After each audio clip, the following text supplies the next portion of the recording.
Bienvenidos a Ruta ADN 40. El 17 de agosto de 2015, la Suprema Corte de Justicia concedió el primer amparo para obtener y usar un aceite medicinal de cannabidiol a la niña Grace Elizalde, entonces de 8 años de edad, para controlar su epilepsia derivada de una enfermedad.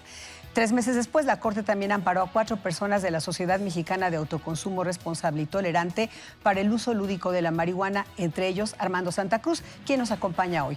Pero de eso hace ya 4 años, y ha sido la Corte el 14 de agosto pasado la que nuevamente tuvo que amparar a Carlos Avilés Garfias, un joven de 15 años que sufre epilepsia fármaco-resistente y quien requiere tratamiento con una preparación con tetrahidrocannabinol. Margarita Garfias, mamá de Carlos, también está con nosotros. Acompáñenos a conversar con ellos.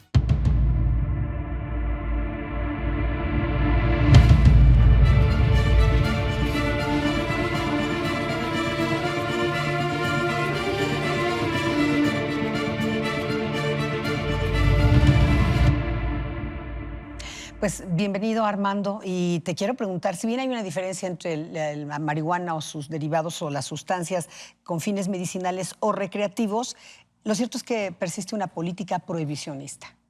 Es correcto. Fíjate que desafortunadamente, digamos, si dividimos el problema en dos, desde el punto de vista de uso lúdico, es muy trágico que no hayamos podido proceder a una legalización y regularización, porque sigue habiendo delincuencia alrededor de este tema, sigue habiendo gente encarcelada que francamente no debía estar encarcelada, sigue habiendo destino de recursos policiales y carcelarios hacia cosas que realmente son bastante inocuas, está bastante comprobado, digo, ni voy a abundar en el tema porque lo hemos hablado mucho.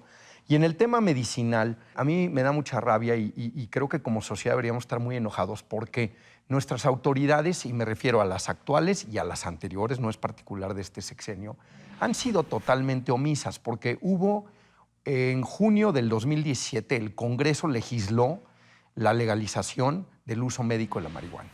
Y COFEPRIS y Secretaría de Salud han dejado pasar los meses y los años ya sin emitir un reglamento. Entonces, mientras no haya un reglamento, la legalización del uso medicinal es letra muerta. Entonces, para efectos prácticos, estamos privando a todos los enfermos que podrían beneficiarse de esto, del uso de esto. Nosotros en México Unido contra la Delincuencia, por ejemplo, traemos 6 litigios, de los cuales en 3 de ellos ganamos que el juez permitiera a los padres de unos niños con enfermedades sujetas a mejora con el uso de cannabis, que pudieran sembrar y producir para su propio uso y pues no les dan la semilla.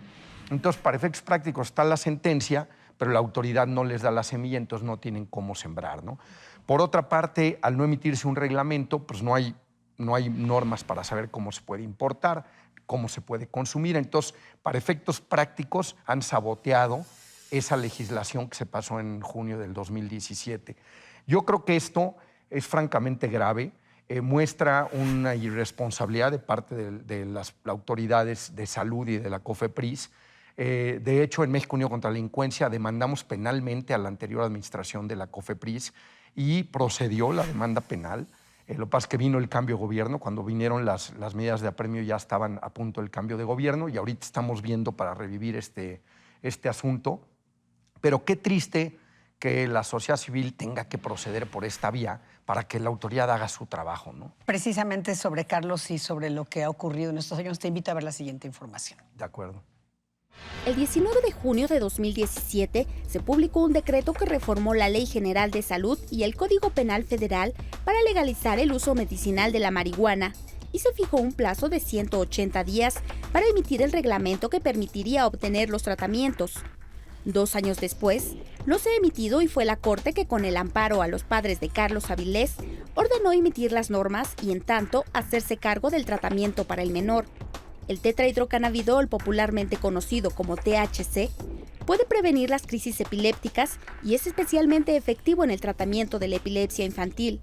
Diversos estudios han demostrado que el THC es efectivo contra el glaucoma ocular y la progresión de Alzheimer, mientras que el cannabidiol o CBD se puede utilizar para tratar la ansiedad, aliviar golpes, hinchazón y dolor. Esta Ley General de Salud de 2017 excluyó el uso lúdico de la marihuana, pero bueno, justamente se ampararon en la corte y ganaron ese amparo. ¿Qué sigue? ¿Más amparos por parte de los enfermos o de los padres de los enfermos para usar con fines medicinales o con usos lúdicos? ¿Amparos, más amparos? ¿Qué es lo que sigue? Mira, ¿Así tenemos que seguir? Hay que dividir en dos partes. En lo que es materia medicinal, creo que el caso que llevó Luisa Conesa, que hace unos cuantos días la Suprema Corte falló a su favor para un niño enfermo que se beneficiaría de esto, debería de ser ya la instrucción definitiva para que esto se lleve adelante y se genere el marco normativo, ¿no?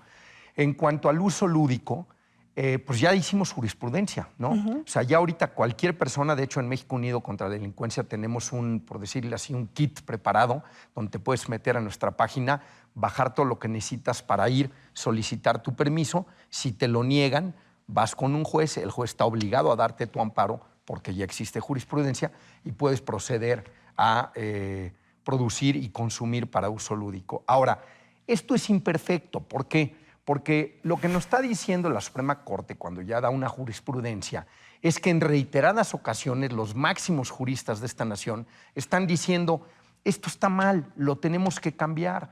Entonces, el Ejecutivo y el Legislativo deberían de proceder a modificar ese marco, el Legislativo a legislar el uso lúdico y luego el Ejecutivo a hacer el marco mediante el cual se podrá hacer uso de ese derecho al uso lúdico para que no tengamos que hacer este asunto de estar yendo cada vez, si lo quieres hacer, pues con tu kit a pedir tu permiso, que te lo nieguen, a pedir tu amparo, a que te den tu amparo. O sea, estamos innecesariamente entorpeciendo algo que ya la Suprema Corte de este país decretó tanto para el uso lúdico como para el uso medicinal, que es algo que debería de poder hacerse. Entonces, yo creo que aquí haría un llamado a nuestros legisladores y a las autoridades del Ejecutivo a que asuman su responsabilidad y modifiquen el marco jurídico para que esto ya se vuelva una cuestión normal, que cualquier ciudadano pueda acceder a ella y que además, si se regula correctamente, ya hemos visto lo que ha pasado en otros países, no solamente no es el fin del mundo, fíjate, los ejemplos que han habido en Colorado, otros lugares donde se ha legalizado, Uruguay y demás, es que no ha subido el consumo, incluso entre jóvenes ha bajado. Entre los más viejos ha subido un poco. ¿Por qué? Porque los más viejos que consumían escondidas o que consumían ilegalmente, pues ahora que ya es legal, pues ahora ya la consumen al amparo, digamos, de la normatividad. Pero los jóvenes no están yendo a consumir más por el hecho que sea legal, ¿no? Porque finalmente el consumo de una sustancia de este tipo tiene factores que la motivan que no tienen que ver con que sea legal o ilegal, ¿no? Por ello es que cuando ha sido ilegal no desaparece el consumo. Igual cuando es legal no se incrementa necesariamente el consumo. Tú dices, no se ha incrementado el consumo y por el contrario, en muchos casos se ha disminuido el uso de fármacos, que es importante también decirlo. Por supuesto, fíjate, en el caso de los Estados Unidos, los estados donde se ha legalizado la marihuana ha bajado el consumo de opiáceos. Muy interesante porque en las campañas para los referéndums, para donde se ha sometido a votación la legalización, los principales donantes en contra de la legalización de las campañas antilegalización han sido las farmacéuticas que producen opiáceos. Te invito, Armando, a que veamos rápidamente lo que nos dice justamente la mamá de Carlos, que es quien obtuvo recientemente un amparo que justamente le ordena a la Secretaría de Salud y a la COFEPRIS que emitan este reglamento al que aludías al principio de esta entrevista contigo. Bueno, esta lucha comenzó hace ya casi 4 años porque Carlos terminó con las opciones disponibles en nuestro país, al igual que muchos niños, y una opción era continuar con cannabis. Al principio Carlos tomó un derivado de CBD aislado, pero hizo tolerancia porque era un suplemento. Siguió otro suplemento que compramos de manera ilegal por contener THC y después no nos quedó otra más que cultivar.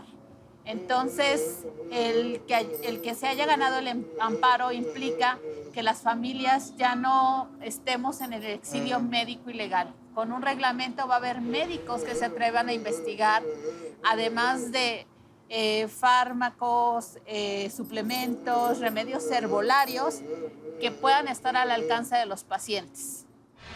Pues el mensaje es para Secretaría de Salud básicamente, que a través de COFEPRIS tiene que publicar un reglamento que realmente considere las necesidades actuales de los pacientes para darnos el acceso tanto a fármacos como remedios herbolarios, así como suplementos. Realmente creo que nosotros como pacientes tenemos derecho a recurrir a todo lo que sea necesario para salvaguardar la integridad y calidad de vida de nuestros pacientes. Digo, si nuestros hijos han tomado benzodiazepinas a más y por desgracia ya hicieron resistencia, o sea, no sé y no entiendo por qué ese estigma hacia una planta que es más noble que todas esas benzodiazepinas. Bueno, pues ahí está lo que dice la mamá de Carlos. Y te pregunto, Armando, ¿desde dónde debe verse este tema de la legalización, la regularización de producción, etcétera, con fines medicinales y lúdicos, como tú dices, que ya hay jurisprudencia, desde la salud pública, desde los derechos humanos, también en el ámbito de la seguridad, de la economía, es multifactorial? ¿Desde dónde? Porque todavía parte de la sociedad se resiste a, pues, de alguna manera, a hablar abiertamente del tema y avalar este tipo de decisiones. Yo creo que desde todos los puntos de vista que acabas de decir, ¿no? O sea, primero que nada, y esto yo creo que es el cambio de paradigma, el tema del abuso de las drogas, igual que el del alcohol o del tabaco, es un tema de salud pública, no es un tema de policías, ¿no? Entonces, atacarlo por la vía policíaca, yo creo que es el peor de los enfoques. Además, ya tenemos 100 años de prohibición prácticamente a nivel mundial y ha sido un fracaso. No ha habido un solo país donde se logre controlar el consumo con la prohibición. Sí, en cambio, se crean cárteles, se crea violencia, se crean vidas destrozadas por encarcelamiento. En el caso de drogas más duras se crean muertes porque la gente se está metiendo al cuerpo cosas que ni sabemos qué son. Si tú las regulas, sabes qué estás usando, el Estado toma su rol rector sobre esto y puede dirigir la política pública. El tema es una regulación inteligente, acompañada de una campaña de educación también inteligente, y por otra parte también es una pena que habiendo tantos atributos medicinales de la marihuana y de otras drogas, ahora por ejemplo ya hay países, el Economist hace una semana o dos dijo que debían de legalizarse los hongos alucinógenos porque se ha encontrado que tienen cantidad de propiedades para tratar estrés postraumático, para tratar depresión, para tratar una serie de enfermedades psiquiátricas. Pero mientras sean ilegales todas estas drogas, no se puede ni siquiera hacer investigación científica. Si tú eres un psiquiatra en una universidad y quieres hacer investigación, no la puedes hacer porque estas drogas son ilegales y no puedes poseerlas ni puedes utilizarlas. Entonces, yo creo que es momento de hablar en forma madura, es momento de informar a la sociedad. Te diría, por último, Armando, sí han habido avances, reconoces avances, pero hay que consolidarlos y tienen que ser más determinantes, en este caso, tanto el legislativo como el ejecutivo. Así es, necesitamos que el legislativo y el ejecutivo asuman su responsabilidad. La instrucción ya la dio claramente la Suprema Corte, tanto en uso lúdico como en uso medicinal. Y habemos muchísimas organizaciones civiles dispuestas a ayudar. Nosotros participamos en el sexenio pasado con la COFEMER en Comisión de Mejora Regulatoria, tratando de pulir nosotros y muchas gentes del CIDE y otras gentes, tratando de hacer un reglamento adecuado, que al final del día pues, la COFEPRIS ignoró y no hizo nada. Entonces, mientras la COFEPRIS, mientras la Secretaría de Salud no hagan lo que tienen que hacer, pues va a ser letra muerta esta legislación en donde se permite el uso medicinal, ¿no? Armando Santa Cruz, gracias siempre. Muchísimas gracias a ti, Estela. Y gracias a usted por habernos acompañado en una emisión más de Ruta ADN 40.